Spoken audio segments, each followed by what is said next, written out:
ഈടെന്ത് പാങ്ങെന്നറിയോ? നിങ്ങൾ വന്നിട്ടുണ്ടാ ഈ ഒരു സ്ഥലത്തേക്ക്? നിങ്ങൾക്ക് മനസ്സിലായ ഇപ്പം ഞാൻ ഏടെ ഇല്ലേന്ന്? നിങ്ങൾ നീലേശ്വരത്തുള്ള ആളെങ്കിൽ നിങ്ങൾക്ക് എന്തായാലും മനസ്സിലിട്ടുണ്ടാവും ഞാൻ ഏടെ ഇല്ലേന്നുള്ളത്.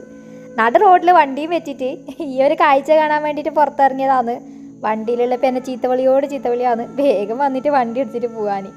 അങ്ങനെ നമ്മൾ സ്ഥലത്തേക്ക് എത്തി. കുറച്ച് മീൻ വാങ്ങാൻ വന്നെയാണ് മടക്കരക്ക്.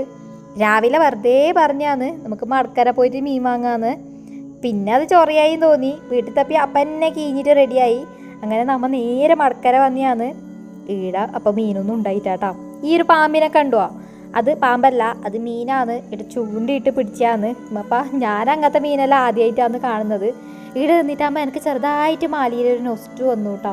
അപ്പോൾ വന്ന കാര്യം, അതായത് മീൻ എന്തായാലും കിട്ടിയിട്ടില്ല. വീട്ടുകാരെ ഹാർബർ ഒന്ന് കാണിച്ചു കൊടുത്തു.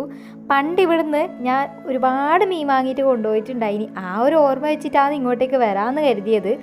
അപ്പം ഇന്ന് മീനില്ല, നാളെ വരാനാണ് എന്നോട് പറഞ്ഞത് കേട്ടോ. നാളെ ഇനി 1,500 രൂപയ്ക്ക് പെട്രോൾ അടിച്ചിട്ട് ഇവിടെ വന്നിട്ട് മീൻ വാങ്ങിയിട്ട് ഞാൻ പോയത് തന്നെ. ഇനിയിപ്പോൾ ഇവിടുന്ന് മീനെല്ലാം കൊണ്ടുപോയിട്ട് വിൽക്കുന്നപ്പോൾ ഇല്ലേ, അപ്പം എന്നോട് വാങ്ങാമെന്ന് കരുതി. അങ്ങനെ മടക്കര ഹാർബറും കണ്ട് ഞാൻ നേരെ നീലേശ്വരത്തേക്ക് പോയിട്ട് വന്നിട്ട് കുറച്ച് മീനില്ലാതെ എങ്ങനെയപ്പാ പോകുന്നതെന്ന് അറിഞ്ഞിട്ടാണ് അമ്മക്ക് വിഷമം. ഞാൻ പറഞ്ഞു കുഴപ്പമില്ലാമേ പിന്നെ വാങ്ങാമെന്ന്. അങ്ങനെ നീലേശ്വരം പോയിട്ട് ഒരു ചായ കുടിക്കാമെന്ന് കരുതിയിട്ട് ഒരു ഷോപ്പിൽ കയറി. നമുക്ക് പിന്നെ ഭക്ഷണം